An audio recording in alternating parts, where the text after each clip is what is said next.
வணக்கம். இன்னைக்கு இயற்கை மருத்துவத்தில் நம்ம என்ன பார்க்க போகிறோம் அப்படின்னு பார்த்தீங்கன்னா முள்ளங்கி. இந்த முள்ளங்கி வந்து நிறைய நன்மை தரக்கூடியது.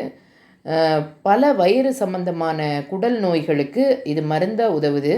பசியின்மை, காய்ச்சல், தொண்டை வீக்கம் எல்லாத்தையுமே இது சரி பண்ணும். இதில் அநேக மருத்துவ குணங்கள் இருக்குது. இந்த முள்ளங்கி வந்து பிராசிகா வகை குடும்பத்தின் காய்கறியாகும்.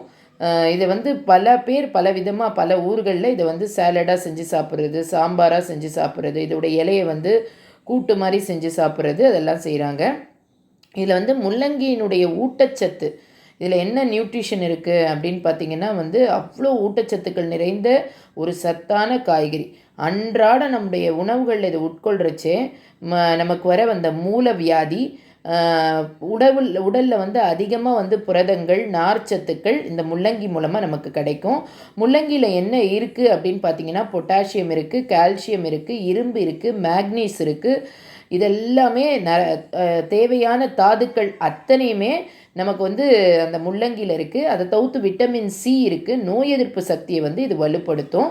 முள்ளங்கியோடைய நன்மைகள் அப்படின்னு பார்த்திங்கன்னா என்னென்ன நோய்களை குணமாக்கும் அப்படின்னு பார்த்திங்கன்னா காய்ச்சலை வந்து இது கண்டிப்பாக குறைக்கும். காய்ச்சல் இருக்கிறவங்க இந்த முள்ளங்கியை வந்து ஒரு பொரியலாவோ இல்லை வந்து ஒரு சாம்பாராவோ செஞ்சு சாப்பிட்றச்சு கண்டிப்பாக காய்ச்சல் வந்து குணமாகும். தலைவலி இருந்தாலும் அதுவும் வந்து குணமாகும். அதிக அளவில் தண்ணீர் குடிக்க மருத்துவர்களால் அறிவுறுத்தப்படுகிறது. அடுத்தது வந்து பார்த்திங்கன்னா இந்த முள்ளங்கி என்ன நோயை குணப்படுத்தும் அப்படின்னு பார்த்திங்கன்னா நீரிழிவு நோயை வந்து இது கண்ட்ரோல் பண்ணும். யாரெல்லாம் சுகர் பேஷண்ட்டோ அவங்கெல்லாம் வந்து இந்த முள்ளங்கி இலையையும் சாப்பிடலாம். முள்ளங்கியை பொரியல் மாதிரி செஞ்சும் அவங்க சாப்பிட்லாம்.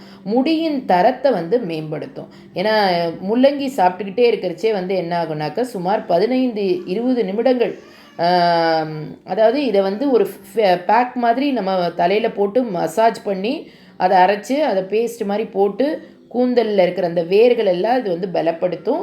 இதை வயிற்றுக்கு சாப்பிட்றச்சையும் முடியினுடைய தரத்தை வந்து இதை மேம்படுத்தும்.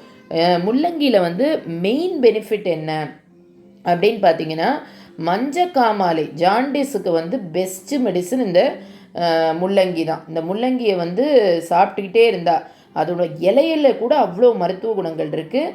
இதை வந்து ஒரு கஷாயம் மாதிரியோ இல்லை வந்து ஒரு குழம்புலையோ இல்லை சாம்பார்லேயோ போட்டு நீங்கள் சாப்பிட்றச்சே அந்த மஞ்சக்காமாலை நோயும் வந்து சரியாகும். ஏன்னா இதில் விட்டமின் சி அதிகமாக இருக்கிறதுனால. அடுத்தது வந்து சரும அமைப்பு, சருமத்தை வந்து மேம்படுத்தும். ஸ்கின்னை வந்து நல்லா பளபளன்னு வச்சுக்கிறதுல இந்த முள்ளங்கி வந்து ஒரு பெஸ்ட்டு. இதை வந்து பேஸ்ட் பண்ணி உங்கள் ஃபேஸில் போட்டுட்டு நீங்கள் குளிச்சிங்கன்னா கரும்புள்ளி, முகப்பருவெலாம் வந்து கண்டிப்பாக குணமடையும். ஏன்னா இதில் விட்டமின் சியும் ஆன்டி ஆக்சிடென்ட்டுகள் வந்து நிறையா இருக்கிறதுனால இது உடல் எடையை வந்து குறைக்கும். முள்ளங்கி வந்து நார் சத்து இருக்கிறதுனால உடல் எடையை குறைச்சி செரிமான சக்தியை வந்து மேம்படுத்தும். இவ்வளவு பெனிஃபிட்ஸ் இந்த முள்ளங்கியில் இருக்குது. மறக்காமல் சாப்பிட்டு சப்ஸ்கிரைப் பண்ணுங்கள், ஷேர் பண்ணுங்கள்.